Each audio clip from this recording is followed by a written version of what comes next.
Good morning, everyone. Good morning, Jyotish ji and Devi ji, or good evening, your time.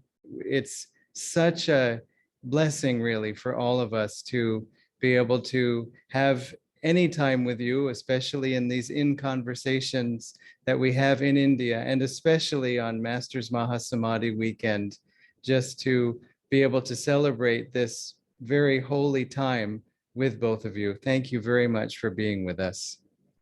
Oh, we're very, very happy to be at least with you like this. We hope in September to come to India, and then we can all be together in real FaceTime, as they call it, instead of Zoom. But it's even this, we're just grateful. We see so many of our dear friends. We miss you all, your family to us, and we wish we could be there, but this is the best Divine Mother is giving us at this point, so let's be happy with it. Yes, it's just so lovely to see so many dear friends, and we were saying to Dharmarajan and Dharmini before you all joined, how wonderful it's been. We have felt through your comments for our blogs, through your attending these conversations and asking questions, we have felt a continued spiritual connection. So we haven't ever really felt separate from you. And I can only imagine the joy it will be when we come together in person and just are able to be together and meditate together, chant together, and just share our divine friendship together. So we'll let Dharmini and Dharmarajan be the moderators, I guess is the word. Well, the first order of business then is if you would like to lead us in a prayer. Okay, just follow along mentally with me as I pray, as we pray. Heavenly Father, Divine Mother, friend, beloved God, great masters, Jesus Christ, Babaji Krishna, Lahiri Mahashaya, Swami Shri Yukteswar, beloved Guru, Paramahansa Yogananda Ji, saints of all religions, we humbly bow to you all. O Divine Mother, you who created the universe, you who rule all of our heart's desires, bless us by turning our attention and our love ever more completely toward thee. We are thy children. Receive us on thy lap. Om Shanti, Shanti, Shanti.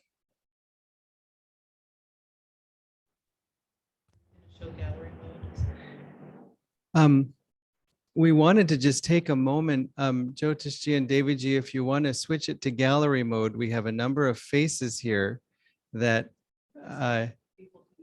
we yeah. are on gallery. Yeah, we're on oh, gallery. great. So we see everyone. Yes. Oh, good, Yeah, perfect. your hair looks fine. Don't Yes.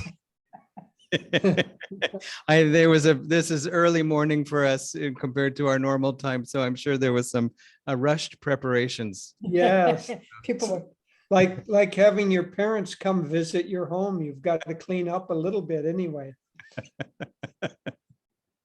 And you were talking about getting together in person, and it's been, all of us, even locally in our centers at Ananda, and it's been so long, we may have to explain it in a new way as Zoom 3D or something. Yes, right. Yeah. But there's no mute button. So Yes. in terms of thinking of, the Mahasamadhi is a natural time to feel our deep, love for Master, our connection to him. We would like if you would share about your own journey in terms of what first attracted you to Master, or how did you come to him? What caught your attention? And again, what first attracted you? Well, I'll start maybe. I think Master attracted me because I had no conscious desire to come to him. So he had to rescue me from myself. And I was seeking, I was trying to find basically two things, the meaning of life, for one thing, but for me, more it took the form of I was trying to understand the scope of consciousness. I had studied psychology, that was my major in college, but it didn't satisfy. So at the time of my graduation from college, I moved to San Francisco. And San Francisco in the mid 60s was just at the beginning of the hippie era and the exploration of alternatives. And while I never got into the hippie movement, still being in that environment of exploring alternatives led me to start looking into different kinds of, I don't know, responses to the question of the meaning of life. I even at one point was thinking to become apply for a job with the American Indian Bureau because I was attracted a little bit to their, creation stories and so on. But during that time of exploration, a friend of mine suggested I read Autobiography, and that was just a giant attraction to me. It not only began to answer the questions that I had, but really it blew the top off of the possibilities of what consciousness could be. I was extremely attracted to it, but after reading it, I didn't have any place to go. And fortunately, a few months later, along with a friend, I was led to Swami Kriyananda, and that cemented then my connection to Master. Yes, in some ways, my story is parallel. But when I look back on my life, it's almost as though there were chapters. So there was the chapter of childhood, and I had a very pleasant, loving family, very stable, and but my heart was always yearning to be that I knew just a pleasant family was not. I wanted something more than that, but I didn't know what it was. Then the next chapter was, adolescence and high school. And in my senior year of high school, I had a wonderful course in world literature. And the teacher actually she was a Western woman, but she belonged to the Vedanta Society, the Ramakrishna order in America. And we read the Bhagavad Gita.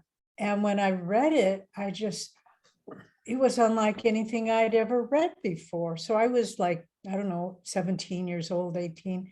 And it just was, I don't say that I understood it or even began to scratch the surface, but it was just the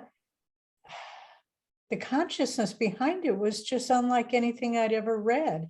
And I remember she told us if we were interested to go visit the Vedanta Society. They had satsangs on Sundays, public, and I went with 3 of my friends. And there was a little old Vedanta Swami, and he was an Indian man, but he was very old, and his English was so poor you could barely understood a word he said, but he was radiant. He was like, I just had never seen anyone. So then that chapter closed, didn't do anything with that. Went on to college, and I studied this and that. I can't say I was spiritually searching, but then the last 6 months of college, I met someone who was a member of SRF YSS, and he meditated. And I said, I'd like to learn how to meditate. Again, it was like, I don't know where it came from. And he said, so we went to a church because it was a quiet place. And I began I didn't know what to do, but I sat and meditated. And all of a sudden I felt all this joy. And we came out and I said, oh, it's all inside yourself. And the fellow said, oh, no, no, no. You have to take these lessons in the mail and you have to study. And you can't just experience anything like that. So I didn't know. And then he said, you should read Autobiography of a Yogi. So I started reading it, but I humbly admit, I was just finishing my finals. I couldn't focus on it very much. But then I started getting the YSS FSRF lessons in the mail. They were very nice. I liked them, but something said, you need a personal teacher. You're not going to get it through a piece of paper that you get in the mail. And then just after I thought that, I heard about Ananda. It was 2,000 miles away from where I was, 1969. But I traveled out there, came to Ananda, met Swamiji, heard him lecture. And again, when I heard him lecture, just like with Jyotish, that's what unlocked the key of the autobiography for me, because he was a living channel for Master's vibrations. And if I were deep or more attuned, the autobiography would have been sufficient, but I wasn't. But then I started reading autobiography, and then it spoke to me. And then I began a chapter which has gone on now for more than 50 years. It's been a long chapter, where this is what I knew I had been building towards my whole life.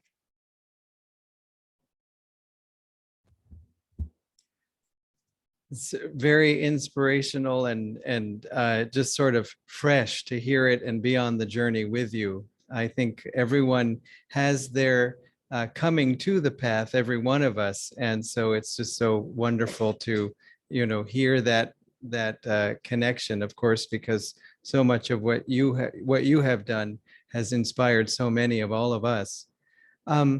When you came to Swamiji, then you had your initial impression about Master's teachings that you would have gained from Autobiography of a Yogi or from your own, inner experiences as you were sharing, and also whatever past life, recognitions there might be.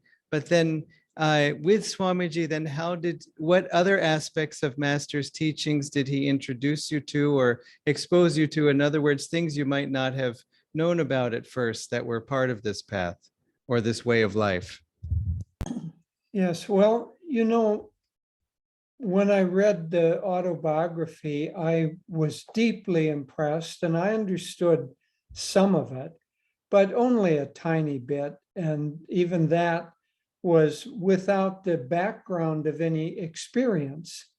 And so I had a little different journey because most people met Swami through his lecturing or teaching.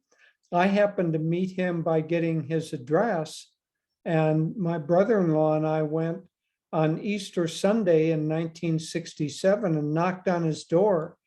And so my first introduction was just a very personal one. He introduced himself, we introduced ourselves. And I've told the story before, a little humorously, that the first thing he said then to us was, I'm working on a project, would you like to help? And of course, we were happy to do anything. So I said, yes, I'd be happy to help. And I've joked that I just didn't know that it was a 60 or 70 year project that he had invited me to do. But in fact, it was that. And so through his teaching, through the model of his living, through his consciousness, through the energy level that he had, his focus, all of those things, the principles in the autobiography and the teachings of Master became real to me because I saw them being lived and I saw the result of that living reality. So it took it from the intellectual plane to the experiential plane. Yeah, that's what Swami did for us, he, just the example of his dynamic discipleship and dynamic self-offering and service to his guru and to other people. I'd never seen anyone like that who is so totally focused with every ounce of his energy on a goal. We could call the spiritual journey a goal, but that's kind of limiting it. But, just what he gave us that we couldn't have gotten otherwise.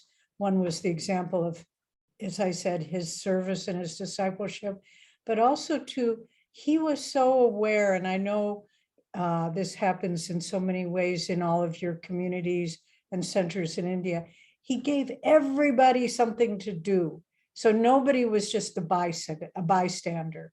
You set up the chairs, you decorate the altar, you play the drums, you stand outside and hand out flyers as he was giving a talk. He engaged all of us. So we didn't feel like that was his work and we were watching. From the very beginning, he made us feel we are all doing this. And that was thrilling. It was thrilling to be a part of something like that. And then, of course, teaching the path. I mean, he taught us in the first summer. He worked so hard. This was 1969. Throughout the week, he would be traveling all over California, Northern California. It's a big state, giving classes in different cities to earn money, to pay for the land that the community was starting on.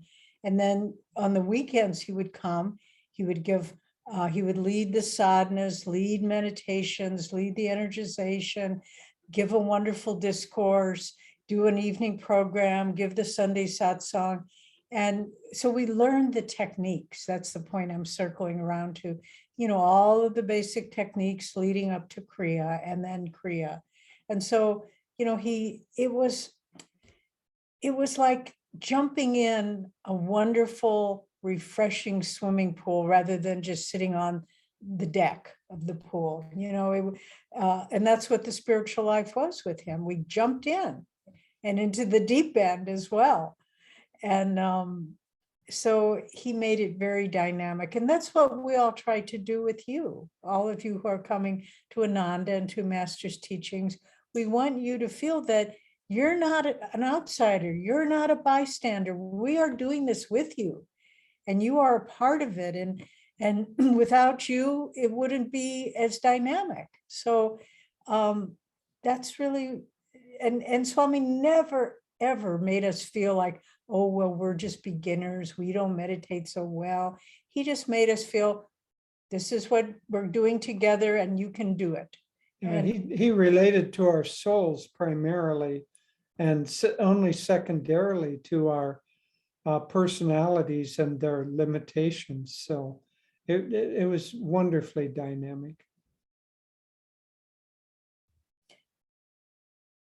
I see some of you have fans on. Dharmarajan said it's quite hot there. We want to tell you this morning, we woke up and the ground was covered with snow. So a little bit of a contrast there. Yes.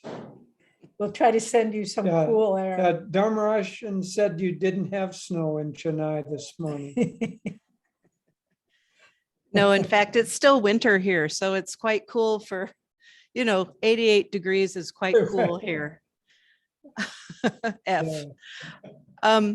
Jyotish ji, you were mentioning Master's living presence, and especially during this Mahasamadhi, how can people better tune into the living presence? We've found during the pandemic, even though it's great, we've kept connection between all of us, it hasn't replaced people actually coming to the center and meditating together physically and everything. So there's been a lot of restlessness that's happened. And with restlessness, you kind of lose your feeling a little bit. So how can people kind of recenter and reset and feel Master's living presence more? Well, Master said that the two strongest influences on the spiritual path are the grace of the Guru and attunement to the Guru, and secondly, satsang. And so both of those are really very important. So the connection with the guru happens in many, many, many different ways, and it happens uniquely for every individual.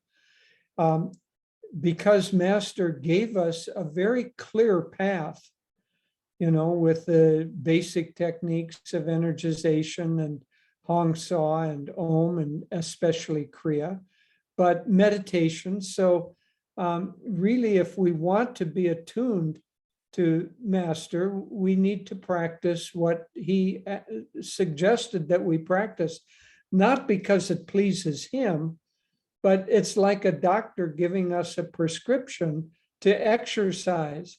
Master occasionally would joke that people go to the doctor and they give them a prescription for something to do or something to take, and they come home and they frame that and hang it on the wall and then pray to it. He said, no, that doesn't work. You've got to do it. So he gave us very specific techniques to practice and meditation as a basic fundamental part.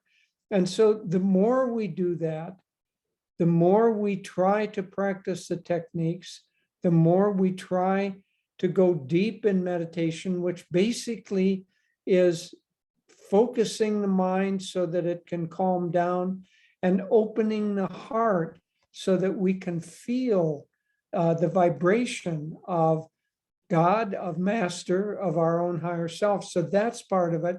But satsang too. I mean, right now, I would imagine that everyone simply being together as we are now.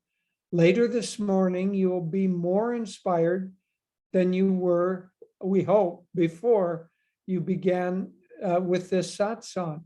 But as we were saying with Dharmarajan, as nice as electronic satsang is, because it allows us to connect from all over the world, as nice as that is, it doesn't carry the magnetism and the vibration of being in each other's presence, because so much happens, casual conversations, just seeing how a person washes the dishes and they're joyful as they do that. That no lecture replaces that. So I really, for those of you who can, urge you, as things open up, and it looks like they are opening up, to begin to come together again. There's a wonderful center in Chennai, and of course we know that people are watching from around India and throughout the world, actually. But we have centers everywhere, and we really urge you now, as things begin to open up, don't allow the fact that we have kind of been able to participate while we're still in our pajamas and sipping a cup of tea and can turn the camera off and talk. Don't allow that kind of lower level of participation to become your perpetual habit. Now try to increase your energy level and come together, because as well as meditation, Master said that his path is a combination of meditation and service. And so coming to the centers and finding ways to serve and to help spread this light, it's very, very much needed. It's good for the world, and it's good for you. Yeah, I'll also share, a few weeks ago, Jyotish and I were able to take a week-long period of seclusion, and where I went to a little guest house nearby. Jyotish stayed at our home, and we really tried to go deeper in our just spiritual focus, both longer, deeper meditation, reading the writings of Master and Swami, just keep a whole week, not answering any emails or phones or texts or messages, just focus. And it was really, it was like a reset. And I want to share with all of you who have been on the path, in the last, some of you for 10 years, 15 years, 20 years, some of you maybe have come more recently. But the journey is really about constantly looking for those reset points, because you'll be going along and then it's natural in human behavior, human nature, that the energy begins to drop. It begins to dissipate, lose its focus. And so then you need to reset. And if you don't, it will continue that downward slope, on that downward slope. But, let's use the Master's Mahasamadhi on March 7th. Why don't we all try to use that as a reset moment, where we look at how we are doing the techniques, how we are focusing, giving time and priority to our sadhana and our service. And it doesn't mean you have to meditate hours and hours every day, but just give it a focus. So if you can just say, okay, every morning I'm going to get up, I'm going to do my energization, and then I'll meditate every morning for 1/2 hour. And then before I go to bed, however much, but give it that focused energy. You will be surprised at the difference it makes.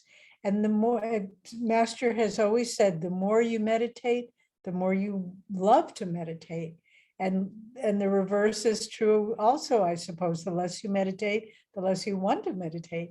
So really, I'm saying this to you from our experience. It was so rejuvenating to have that period of seclusion. So coming out of the miasma, the kind of fog of the pandemic on so many levels, let's use Master's Mahasamadhi as a reset for all of us, each of us, where you look at your life and set your goals and your priorities.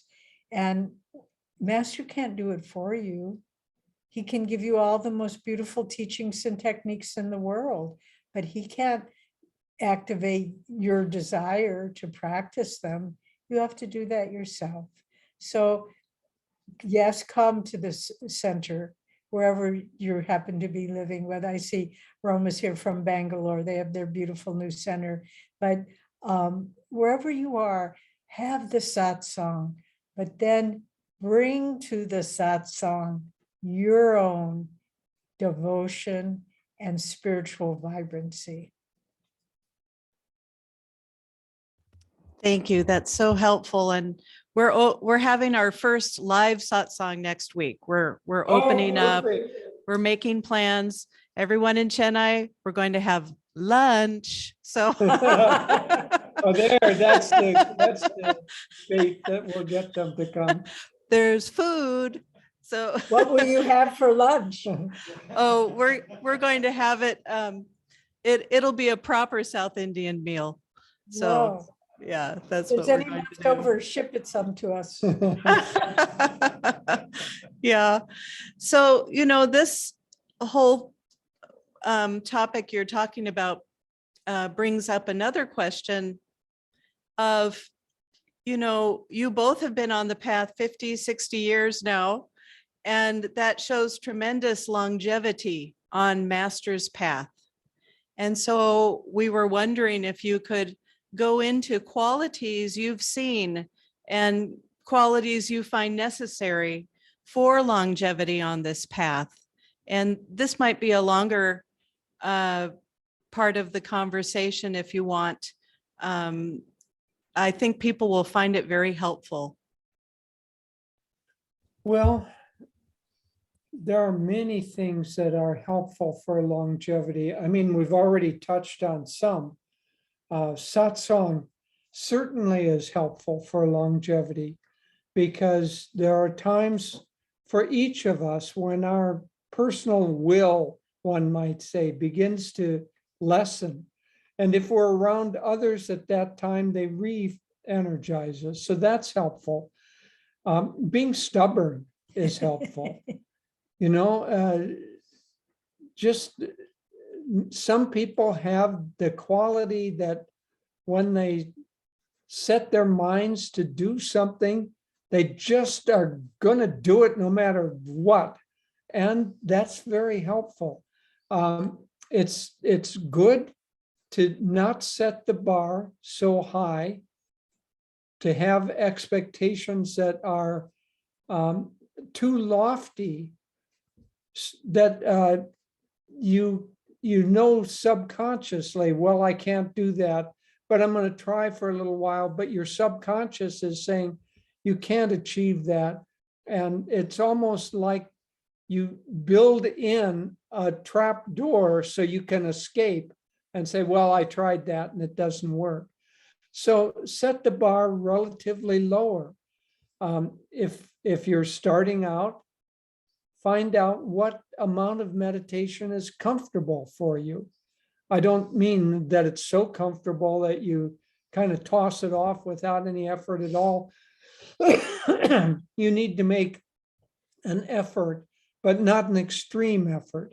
And then you need to realize that you won't always come up to your expectations if you set the bar too high.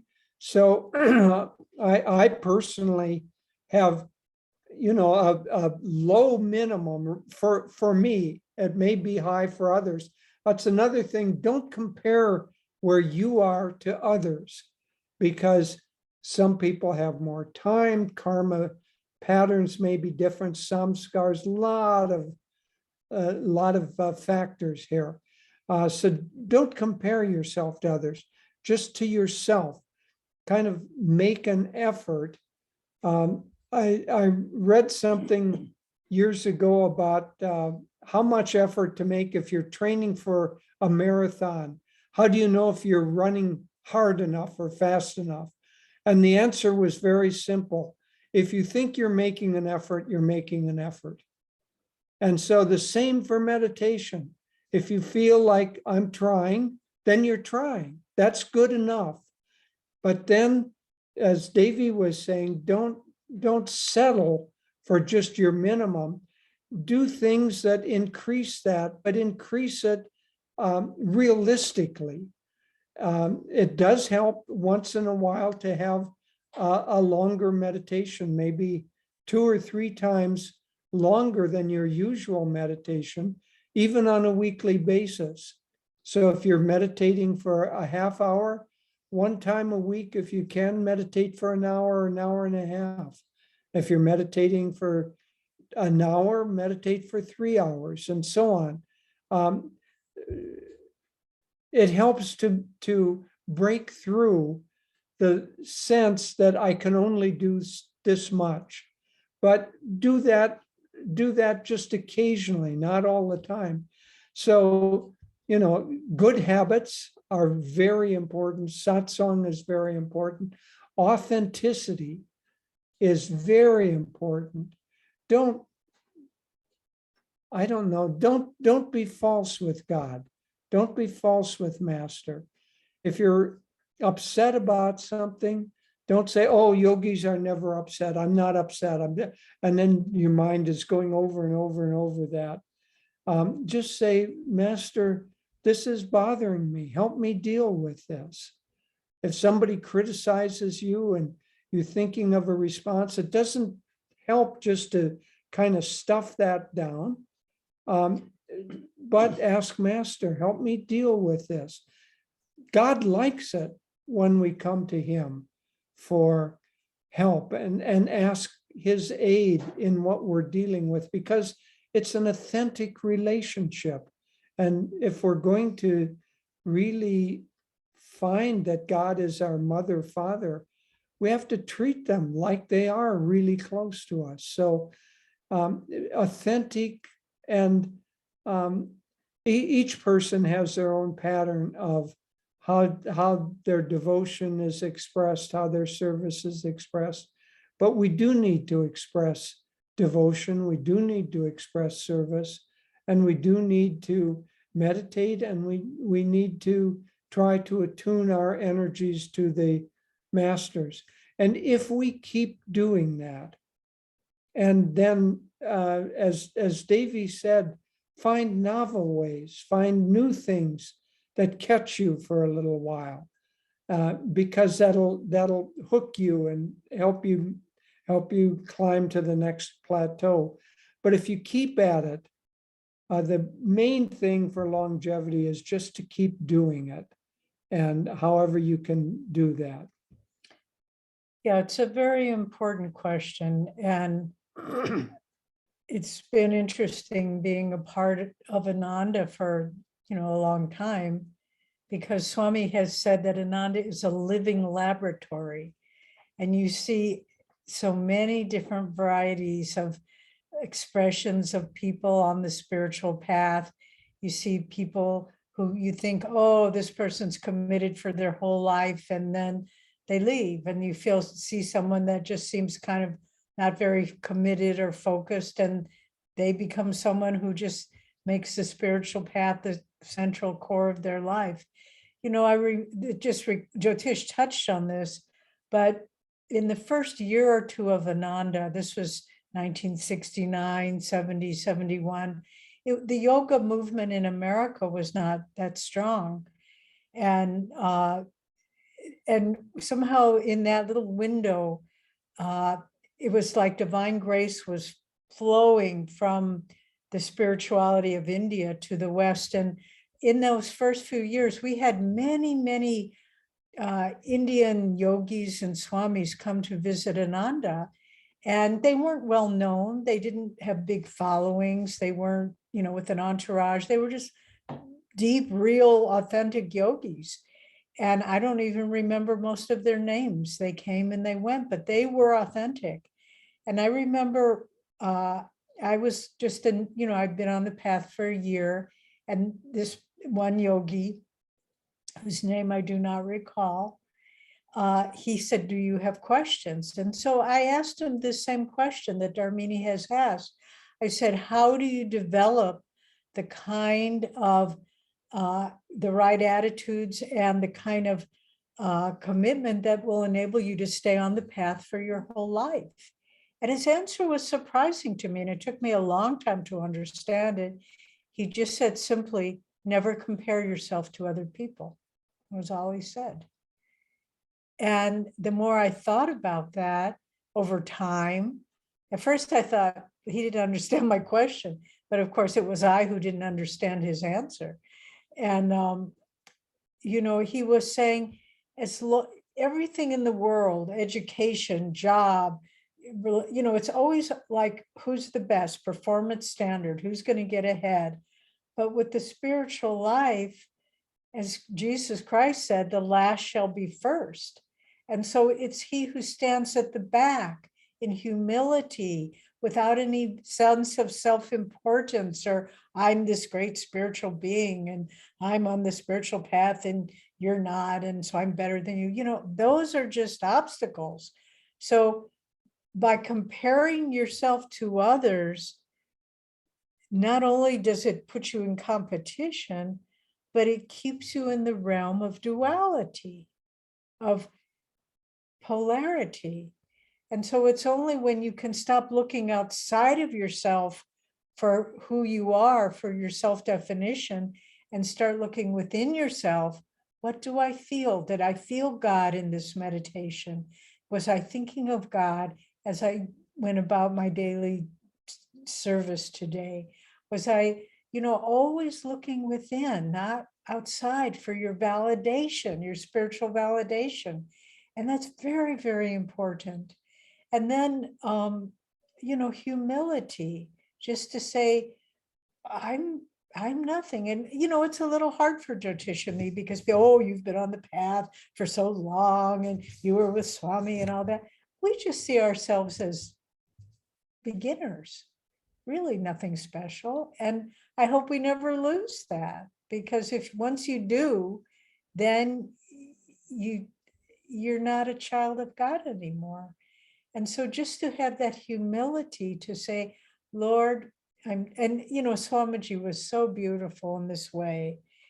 With everything he accomplished in this life, he did the work of 50 men. But he said towards the end, I don't really know if anything I did in this lifetime pleased Master, but I just want to be remembered that I was a good disciple. And so that humility, that just never thinks, oh, well, I'm pretty good. And then as soon as you start thinking that, you stop trying. So having your values be inside yourself, having humility, and then also to live, really affirm with a sense of joy. If you want to continue on the path, it can't be grim. It has to be, find something that you can laugh about every single day. And that joy will build and it will keep you going. And the more you try to live in that sense of joy, the more you attract that joy. And Swami just always lived with whatever was going on, he found joy in it. If it was fun or not fun, if it whatever, he found a way to make everything filled with joy, even difficult things. And so these are some things that come to my mind about how to continue on the path. And then one last point.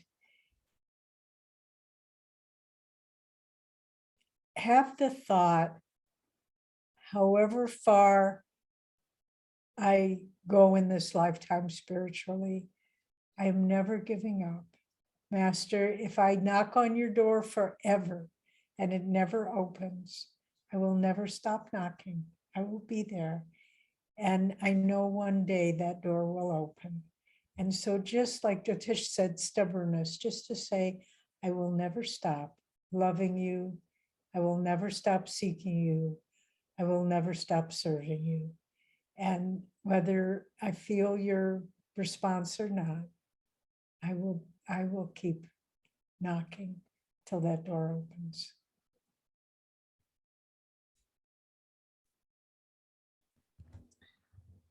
Well, your answers are so complete and also backed by the power of your own experience of it. And it sort of drives what other questions I have out of my mind, because I think that covers that, that covers that. But perhaps to, as a extending the theme of having being authentic with Master, and being present with Master, I think sometimes the obstacle can come up, which you've already addressed, but if you see another facet you'd like to bring out, of we can either feel, well, Master's displeased with me, or if we feel self-critical, we can project that, well, Master is critical, I'm just not measuring up because I'm not doing whatever it is. And it in terms of being authentic, I think one thing that helps us be authentic, as you're saying, is developing trust in our relationship with Master and developing a more loving relationship with him. And do you have any suggestions about how to go about that? Well, it probably is different for every individual, and it probably expresses itself and works in different ways. But I think it really comes back to try to get deeper in tune with Master. And that attunement may come in different ways. People who love to sing and chant, try to chant or sing, but to not just parrot the words, to really get into the vibration. Many of our chants are deeply spiritually heart-opening and yearning. And, Swami very often, probably the chant he chanted most publicly, at least, was Door of My Heart. Open wide I keep for thee. Well, you can chant the words of that, and that has some power.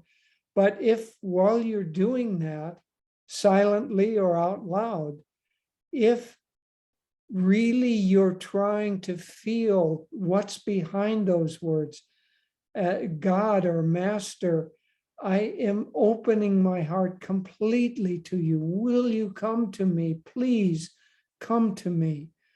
Night and day I call to you. Come to me. Don't let me leave this life without seeing you at least once.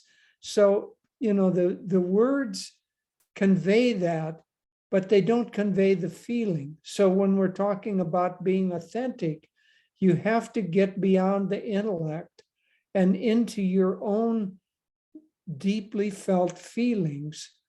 And then let's see how to put this clearly. I know what I'm trying to say. I just want to say it clearly. Don't feel that you have to accomplish what you're trying to accomplish in order to succeed. You know, if you're chanting, I'm opening my heart completely to you, and then a minute or two later you realize, well, my mind was wandering, I didn't have my heart open to him, and I'm just a big failure.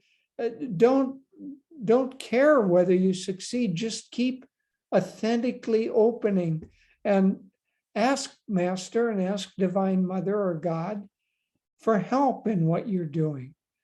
They are wanting to help us if we open ourselves to, but we have to draw their help by a willingness to have it. It's like in a classroom, if you don't raise your hand and ask the teacher won't give you the answers, but the teacher is there in order to give you answers. And so the guru is there wanting you to ask him for answers, and they will come if you ask. And then if you quiet your mind and begin to listen and feel what is the response of Master. All these ways are just touching on some ways to be authentic. But I think the main thing is to really feel that God, Master, Divine Mother, however you want to imagine them, because God is everything. You can't capture him in any image, but anything that works for you is fine, because he is that, she is that.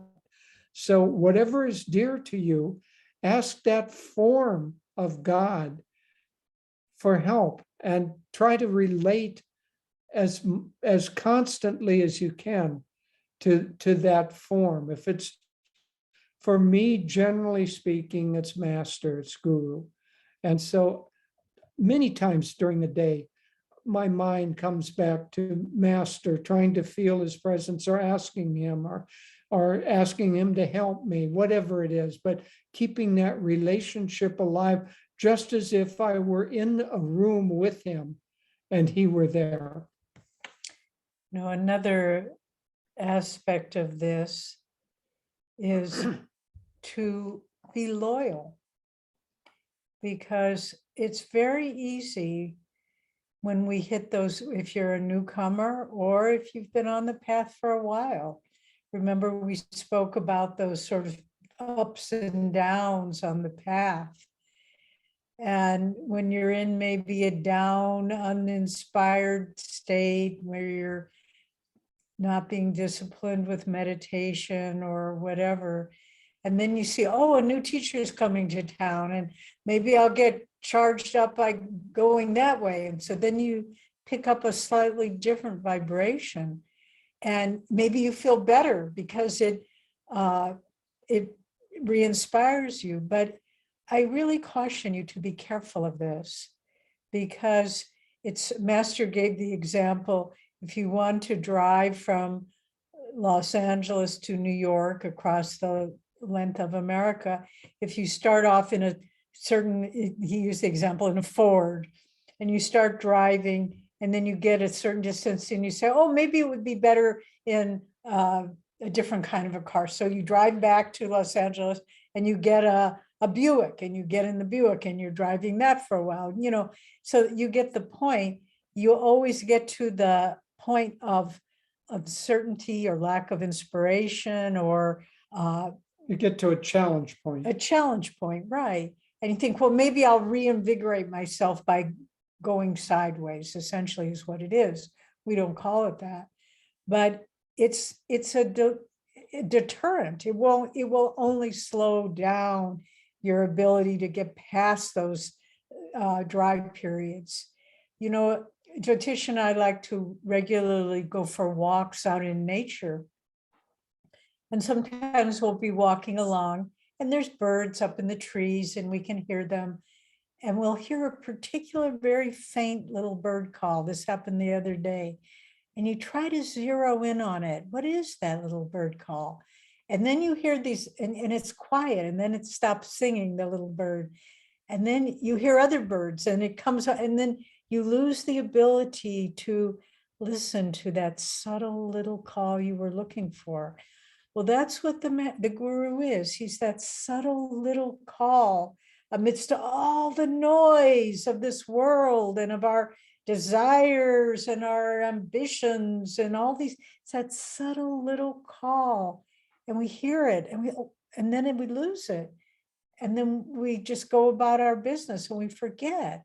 And so the more we say, I will never stop listening for the subtle call of your song amidst all of the clatter and clamor of my life, then little by little, that's all you hear.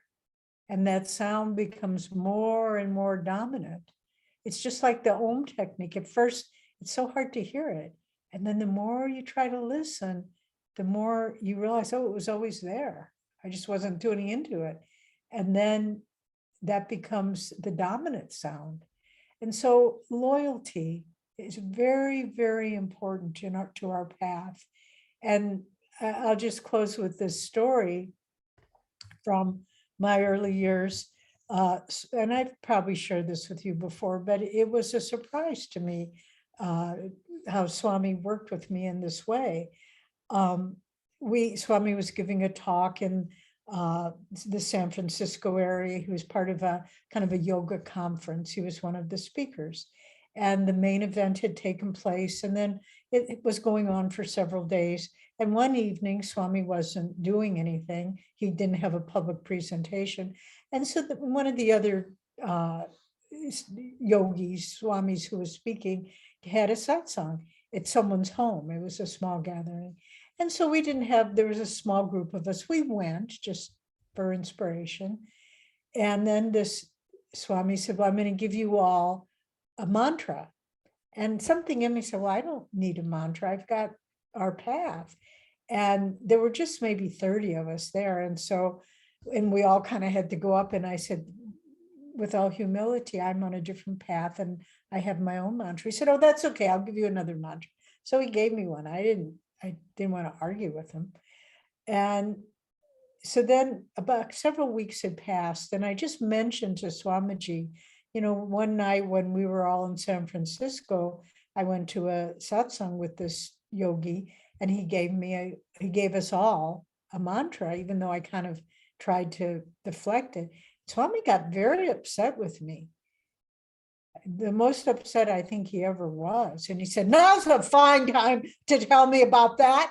And I was just shocked. And it drove that mantra out of my mind. I couldn't even remember what it was. But he was making a point, and I share that point with all of you. Be loyal to your path. Don't mix and match. Don't introduce other elements. It will only hinder your attunement. So that's to make master the core reality of your spiritual life. The more you do that, the more you will experience the subtle whispers, as Master said, whispers from eternity.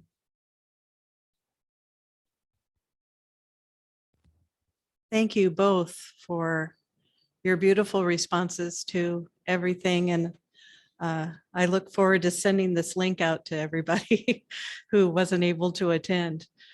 We were hoping you could end perhaps with prayers of peace with the Ukraine conflict happening and everything. I think we could all, like to deepen our peaceful thoughts and be able to feel we can contribute something in prayer at least.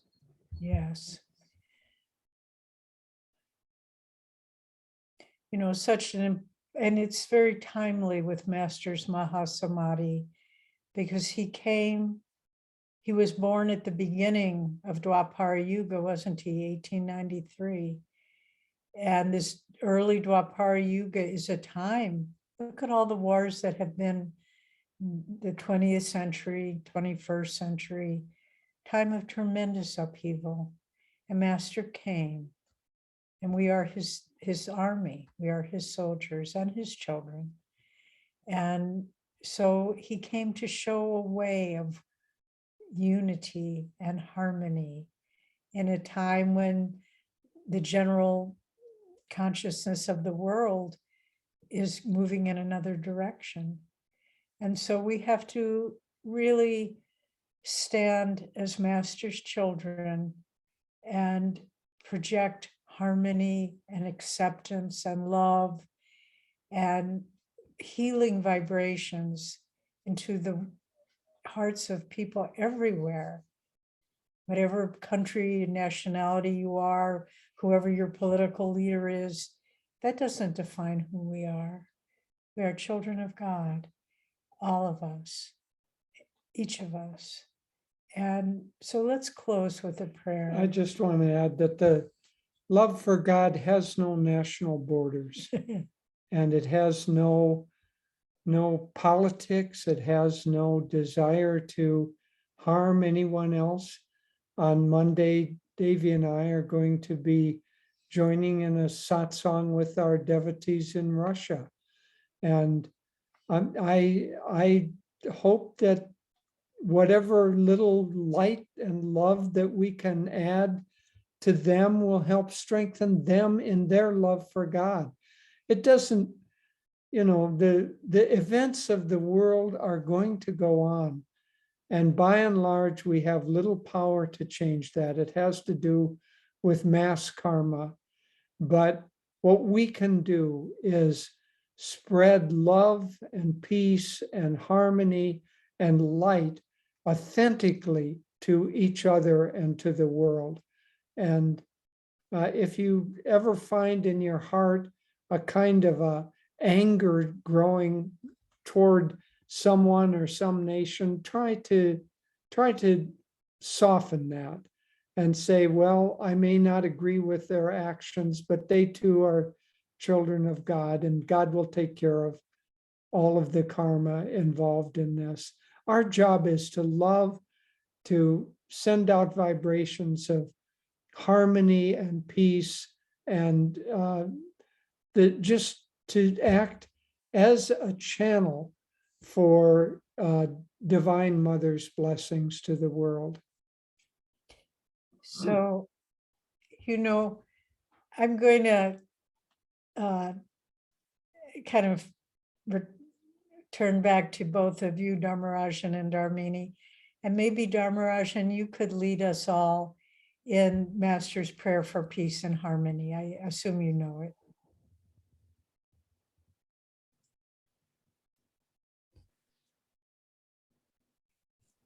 Let's just, following what Devi ji said, do this prayer. We'll repeat it 10 times. Lord, fill this world with peace and harmony, peace and harmony. And then let's, after that, we'll do 3 times. Just Lord, fill me with peace and harmony, peace and harmony. So let's do this all together. Lord, fill this world with peace and harmony, peace and harmony. Lord, fill this world with peace and harmony, peace and harmony. Lord, fill this world with peace and harmony, peace and harmony. Lord, fill this world with peace and harmony, peace and harmony. Lord, fill this world with peace and harmony, peace and harmony. Lord, fill this world with peace and harmony, peace and harmony. Lord, fill this world with peace and harmony, peace and harmony. Lord, fill this world with peace and harmony, peace and harmony. Lord, fill this world with peace and harmony, peace and harmony. Lord, fill this world with peace and harmony, peace and harmony. Lord, fill me with peace and harmony, peace and harmony. Lord, fill me with peace and harmony, peace and harmony. Lord, fill me with peace and harmony, peace and harmony. And let's close with a prayer together. Heavenly Father, Divine Mother, friend, beloved God, great masters, Jesus Christ, Babaji Krishna, Lahiri Mahashaya, Swami Shri Keswarji, beloved Guru Deva, Paramahamsa Yogananda, saints of all religions, humbly we bow to you all. O beloved Master, we thank you for incarnating into this world, for guiding our lives through your inner presence. May we attune ourselves more and more perfectly to thy consciousness. And may we be a channel for your love and joy and wisdom to all whom we meet. Om, peace. Amen. Shanti, shanti, shanti.